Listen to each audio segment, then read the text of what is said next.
چا نه چې روژه ماته شوه په ایره ابه یو روژه نیسي، او که په کسې ماته کړه قصدن مستۍ سره، وای قصدن او مستۍ سره. کفاره په یو صورت کې ده چې قصدن او مستۍ سره مات کی، بس شپېته روژې به کله نیسي چې قصدن یا مستۍ سره ماته کې.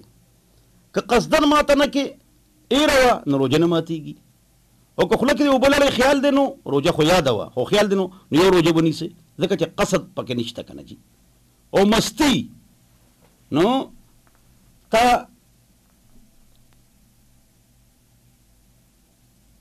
ډاکټر ته وایي روژه ماته خوراک سکاکو که ناجوړی، نو قصدن دی خو ماته کړه، خو مستی خو نشته که نه، د مستۍ نه یې ماته نه کړه، بلکې ډاکټر ته وایي چې ماته که ناجوړی نو بیا تا باندې یو روژه ده.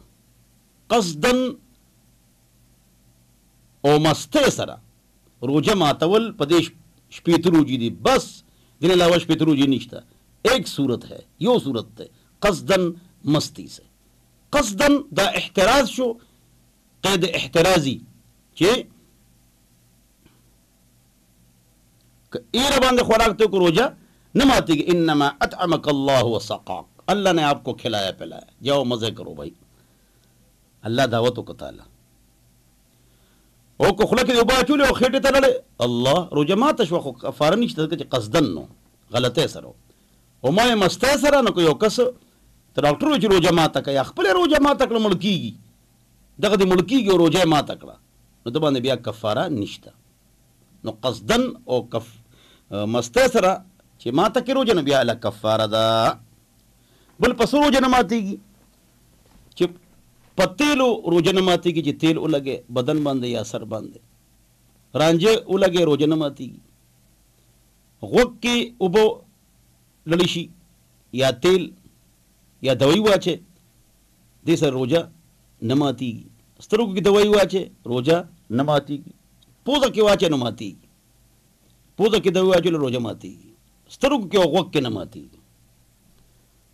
دغه شان ستن دې وواله د رګ یا د غوښې یا ډرپ ته چړاو کو نو روژه نه ماتېږي.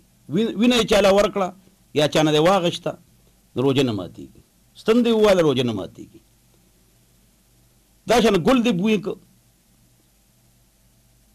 بې خیالۍ سره لوګي دې پوزې ته لاړ، قصدن سره ماتېږي. ګوره چې پوزه ورته کېدې نو هغې سره روژه نه ماتېږي چې لوګي لاړ. عطر سره نه ماتېږي، لامبلو سره نه ماتېږي، غوپې سره روژه نه ماتېږي، تیلو سره نه ماتېږي، اپریشن سره نه ماتېږي، غاښ اووت دې سره روژه نه ماتېږي. اپریشن دې وکړه وړوکې غونته هغې سره روژه نه ماتېږي. هغه اپریشن چې دماغو ته یا معدې ته څه لاړ نه شي نو هغې سره روژه نه ماتېږي. وینه لړه روژه نه ماتېږي، زخمي شوې روژه نه ماتېږي، رانجه دې ولګول روژه نه ماتېږي، ډرپ ته واچو په سترګو کې یا غوږ کې ډراپس ته ټپ کوکړه نو دې سره روژه مطلب دا چې نه ماتېږي. تیل دې ولګول روژه نه ماتېږي، ګل دې بوی کړو روژه نه ماتېږي، عطرو سره روژه نه ماتېږي. دې نه علاوه چې څه مسلې بیا تپوس کولی شي. دې خبرې ته غوږ کېدی اهم. سهار راپاڅېدی 8 بجې نمبر 1 مونځ هم نه دی کړی، دویم غسل هم در باندې فرض دی، دریم پشمني هم دی نه دی کړی. جواب روژه دې برقرار ده، روژه دې ټیک ته ښه. غسل وکړه، خوله پوزه کې اوبه اچوه، غرغړۍ مه کوه، پوزه مه تراوه، دا سنت عمل دی. پوزه او خوله کې یو پیره اوبه اچول دا فرض دي، 3 پیرې سنت دي، یو پیره فرض دي. پوزه ترول او غرغړۍ دا سنت عمل دی، فرض واجب نه دی. نو دا وکړه، مونځ وکړه، روژه دې ټیک ته، روژه دې ټیک ته. د ورځې 2 شوې یا مازدیګر ټایم کې او تا باندې غسل لازم شو په خوب کې نو روژه نه ماتېږي. بس غسل به وکړې، طریقه مې ته وښوله او مطلب دا چې روژه برقرار ده. په ایره د خوراک وکړو نو روژه نه ماتېږي. په خبره پوه شوې که پوه نه شو؟